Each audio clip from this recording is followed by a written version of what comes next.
Tariff নিয়ে ভারত এবং আমেরিকার মধ্যে পরিস্থিতি কোন দিকে গিয়েছে তা নতুন করে বলার অপেক্ষা রাখে না। ভারতের উপরে 50% ট্যারিফ চাপিয়েছেন আমেরিকান প্রেসিডেন্ট ডোনাল্ড ট্রাম্প। তারপরও তিনি থেমে থাকেননি, ফার্মা সেক্টরে 100% ট্যারিফ চাপিয়েছিলেন। তারপর ভিসা নিয়েও ভারতীয়রা বিপদের মুখে পড়ে, কিন্তু এত কিছুর পরও ভারতকে শায়েস্তা করতে পারেননি ট্রাম্প। বারবারই বাধ্য হয়ে মোদির গুণগান গাইতে হয়েছে তাকে। সম্প্রতি ইরানের চাবাহার বন্দরের ওপর আমেরিকার নিষেধাজ্ঞা থেকে 6 মাসের অব্যাহতি পাচ্ছে ভারত। আর তারপরই নানা প্রশ্ন উঠতে শুরু করেছে, তাহলে কি বিশ্ব কন্ট্রোলার মোদি জিনপিংকে দিয়ে ট্রাম্পকে টাইট দিতেই শুল্ক নিয়ে পিছু হটলেন ট্রাম্প? ডোনাল্ড ট্রাম্প জবে থেকে কুর্সিতে বসেছেন তবে থেকে একের পর এক বিতর্ক, কিছুতেই যেন বিতর্ক পিছু ছাড়ছে না। এতদিন অভিবাসন নীতি থেকে শুরু করে শুল্ক সব নিয়ে তার নেওয়া সিদ্ধান্ত যথেষ্ট বিতর্ক তৈরি করেছিল। ইরানের চাবাহার বন্দরের ওপর আমেরিকার নিষেধাজ্ঞা থেকে ভারত রেহাই পেয়েছে। বৃহস্পতিবার বিদেশ মন্ত্রকের মুখপাত্র রণধীর জয়সওয়াল তা নিশ্চিত করে সাংবাদিক সম্মেলন করে জানান, চাবাহার বন্দরের ওপর আমেরিকার নিষেধাজ্ঞা থেকে ভারত 6 মাসের জন্য অব্যাহতি পেয়েছে। কি বলছেন এই বিষয়ে বিদেশ মন্ত্রকের মুখপাত্র রণধীর জয়সওয়াল, শুনব। On your question regarding exemption for Chabahar, yes, I can confirm that we have been granted exemption for a 6 months period on the sanctions that were applicable, American sanctions that were applicable on Chabahar. ভারতের বিদেশ মন্ত্রণালয় জানিয়েছে যে ইরানের চাবাহার বন্দরের ওপর আগামী 6 মাস আর কোনো নিষেধাজ্ঞা প্রযোজ্য হবে না। সরকার গত বছর ইরানের সঙ্গে 10 বছরের একটা চুক্তি স্বাক্ষর করেছে, যেখানে রাষ্ট্রায়ত্ত ইন্ডিয়া স্পোর্টস গ্লোবাল লিমিটেড ভারতের জন্য একটা কৌশলগত বন্দর চাবাহারে $370 মিলিয়ন বিনিয়োগের প্রতিশ্রুতি দিয়েছে। আমেরিকা ইরানের কৌশলগত চাবাহার বন্দরে 2018 সালে দেওয়া নিষেধাজ্ঞা থেকে ছাড় বাতিল করার ঘোষণা দিয়েছে। এই সিদ্ধান্ত 2025-এর 29 সেপ্টেম্বর থেকে কার্যকর হয় এবং এটিকে ওয়াশিংটনের ম্যাক্সিমাম প্রেসার অভিযানের কৌশলের অংশ বলে ব্যাখ্যা করা হয়। এই ছাড় ভারত এবং অন্যান্য দেশকে চাবাহারে কাজ করার অনুমতি দিত, যাতে তারা আমেরিকার নিষেধাজ্ঞার আওতায় না পড়ে। কিন্তু 6 মাস পর যদি তা তুলে নেওয়া হয়, তাহলে ভারতের কৌশলগত এবং অর্থনৈতিক পরিকল্পনায় বড় প্রভাব পড়তে পারে। ভারত মে 2024-এ ইরানের সঙ্গে 10 বছরের জন্য একটা চুক্তি করেছিল, যার অধীনে Indian Ports Global Limited Shahid Beheshti টার্মিনালের কার্যক্রম নিজেদের হাতে নয়। এটা ছিল প্রথমবার যখন ভারত কোনো বিদেশি বন্দর পরিচালনার দায়িত্ব নেয়। এর আগে 2016 সালের চুক্তি প্রতি বছর নবায়ন করা হতো। চাবাহার বন্দর ভারতের জন্য অত্যন্ত গুরুত্বপূর্ণ, কারণ এটা পাকিস্তানকে বাইপাস করে আফগানিস্তান এবং মধ্য এশিয়ার সঙ্গে সরাসরি বাণিজ্যিক পথ খুলে দেয়। ভারত 2003 সালে এই প্রকল্পের প্রস্তাব দিয়েছিল, যাতে ইন্টারন্যাশনাল নর্থ সাউথ ট্রান্সপোর্ট করিডোরের মাধ্যমে আঞ্চলিক সংযোগ জোরদার করা যায়। ভারত এই বন্দরের মাধ্যমে একাধিকবার কৌশলগত সরবরাহও করেছে।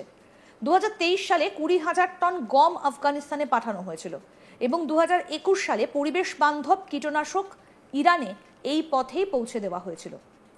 আমেরিকার তরফে জানিয়েছে, এই পদক্ষেপ ইরানি শাসক এবং তার সামরিক কার্যক্রমকে দেওয়া অবৈধ আর্থিক সাহায্য ব্যাহত করার জন্য নেওয়া হয়েছে। তবে এর ফলে ভারতের সামনে নতুন চ্যালেঞ্জ তৈরি হয়েছে, কারণ চাবাহার বন্দর সংক্রান্ত কার্যকলাপে যুক্ত কোম্পানিগুলো এখন আমেরিকার নিষেধাজ্ঞার আওতায় পড়তেই পারে। প্রধানমন্ত্রী নরেন্দ্র মোদীকে ফোন করার পরের দিনই বৃহস্পতিবার রাশিয়ার 2টো তেল সংস্থার ওপর নিষেধাজ্ঞা আরোপ করেছেন ট্রাম্প। হোয়াইট হাউসের নেটোর মহাসচিব মার্ক রুটের সঙ্গে বৈঠক করেন ট্রাম্প। রসনেফট এবং লুকয়েল নামে রাশিয়ার 2টো তেল কোম্পানির ওপর নিষেধাজ্ঞা জারি করেছে আমেরিকা। 2টো সংস্থাই অনুসন্ধান, পরিশোধন এবং আন্তর্জাতিক তেল বাণিজ্যের সঙ্গে যুক্ত। একটা বিবৃতিতে আমেরিকার ট্রেজারি ডিপার্টমেন্টের office of foreign assets control বলেছে, যুদ্ধ থামানোর কোনো উদ্যোগ নিচ্ছে না রাশিয়া, অহেতুক গড়িমসি করছে, তাই এই নিষেধাজ্ঞা চাপানো হলো। তারপরে সাংবাদিক সম্মেলনে জানান, ভারত ধীরে ধীরে কিন্তু উল্লেখযোগ্য হারে তেল কেনা কমিয়ে দেবে। শুধু তাই নয়, ডিসেম্বরের মধ্যে তা শূন্যের কোঠায় নেমে যাবে বলেও দাবি করেছেন তিনি। ট্রাম্পের কথায় আপনারা সবাই জানেন, ভারত আমায় আশ্বাস দিয়েছে যে রাশিয়া থেকে তারা আর তেল কিনবে না। তবে এটা একটা প্রক্রিয়া, হঠাৎ করে বন্ধ করা যায় না, কিন্তু বছরের শেষ নাগাদ তারা রাশিয়ার সঙ্গে তেলের লেনদেন শূন্যে নামিয়ে আনবে।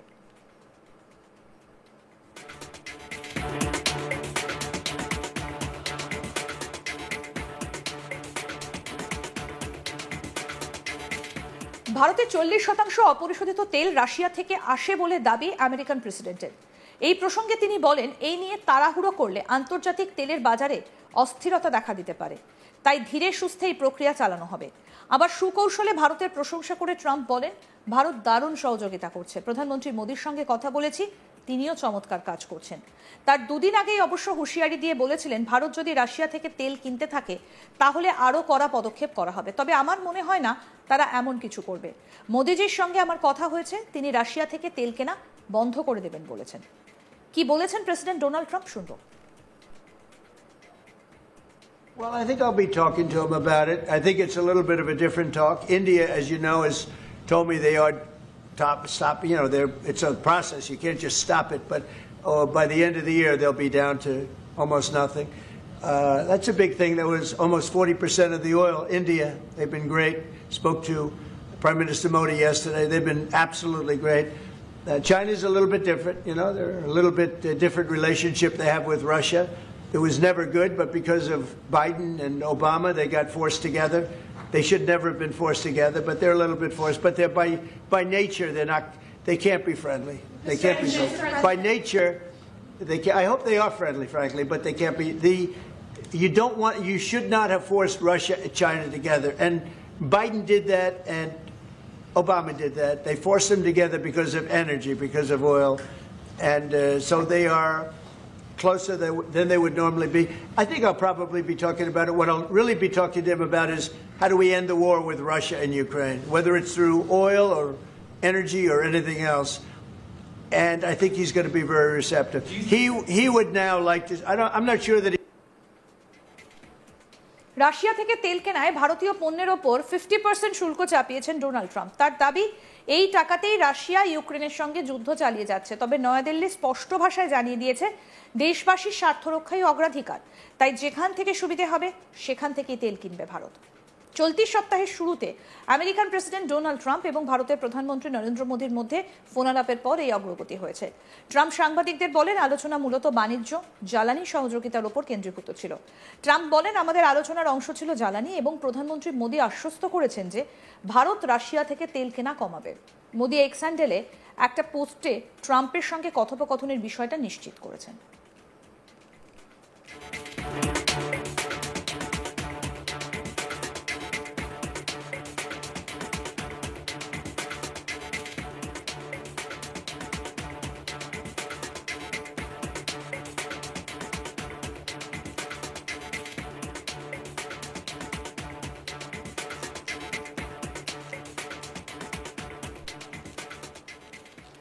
একের পর এক ট্যারিফ চাপিয়েছেন ডোনাল্ড ট্রাম্প ভারতের ওপর। কেন ভারত রাশিয়া থেকে তেল কিনবে, বড্ড গোসা ডোনাল্ড ট্রাম্পের। তবে এরই মধ্যে দেখা যাচ্ছে যে বারবার করে কখনো তিনি ফোন করছেন নরেন্দ্র মোদীকে, কখনো আবার নরেন্দ্র মোদীর জন্মদিনের শুভেচ্ছা জানাচ্ছেন, আবার কখনো তিনি বলছেন যে নরেন্দ্র মোদীর মতো নেতা নাকি তিনি দেখেননি। ট্যারিফ নিয়ে ভারত আর আমেরিকার পরিস্থিতি কোন দিকে গিয়েছে সেটা নতুন করে বলার অপেক্ষা রাখে না। সমস্ত আপডেট পেতে দেখতে থাকুন আজ তাক বাংলা। সাবস্ক্রাইব করুন, নোটিফিকেশন পেতে বেল বাটন অপশন প্রেস করুন।